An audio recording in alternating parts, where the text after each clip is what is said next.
ഏറ്റവും പുതിയ ഡിസൈനുകൾ ഏറ്റവും കുറഞ്ഞ പണിക്കൂലിയിൽ.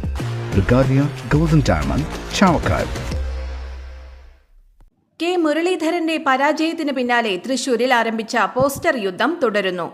തൃശൂർ DCC പരിസരത്തും തൃശൂർ പ്രസ് ക്ലബിന്റെ ചുവരിലുമാണ് ഇന്നും പോസ്റ്ററുകൾ പ്രത്യക്ഷപ്പെട്ടത്. കൂടുതൽ നേതാക്കളുടെ പേര് പറഞ്ഞ് കുറ്റപ്പെടുത്തിയാണ് ഇന്നത്തെ പോസ്റ്ററുകൾ. TN Prathapan, Jose Vallur, MP Vincent, Anil Akkara, IP Paul എന്നിവർ പാർട്ടിയെ ചതിച്ചു എന്നാണ് പോസ്റ്ററുകളിൽ എഴുതിയിട്ടുള്ളത്. സേവ് കോൺഗ്രസ് എന്ന പേരിലാണ് പോസ്റ്ററുകൾ പതിപ്പിച്ചിട്ടുള്ളത്. ഇന്നലെ TN പ്രതാപനും DCC പ്രസിഡന്റ് ജോസ് വള്ളൂരിനുമെതിരെയായിരുന്നു പോസ്റ്ററുകൾ. പ്രതാപന് ഇനിയൊരു വാർഡിൽ പോലും സീറ്റില്ല. DCC പ്രസിഡന്റ് ജോസ് വള്ളൂർ രാജിവെക്കുക എന്നതായിരുന്നു ഇന്നലത്തെ പോസ്റ്ററുകളിൽ എഴുതിയിരുന്നത്. തൃശൂരിലെ തോൽവിക്ക് പിന്നാലെ ജില്ലാ കോൺഗ്രസ് കമ്മിറ്റിക്കെതിരെ കെ മുരളീധരൻ കഴിഞ്ഞ ദിവസം മാധ്യമങ്ങളിലൂടെ പ്രതികരിച്ചിരുന്നു. ഇതിന് പിന്നാലെയാണ് പോസ്റ്റർ യുദ്ധം ആരംഭിച്ചത്.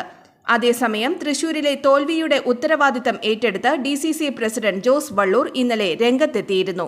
അന്താരാഷ്ട്ര നിലവാരമാർന്ന 100% സംശുദ്ധമായ silver jewellery collections, handcrafted classic silver ornaments, platinum പോലെ silver, Alookkaran silver jewellery, Chettuva road, Chavakkad, Chettuva road, Vadanappally. Guruvayur മണ്ഡലത്തിലെ നാട്ടുവാർത്തകളുമായി സർക്കിൾ ലൈവ് ന്യൂസ്.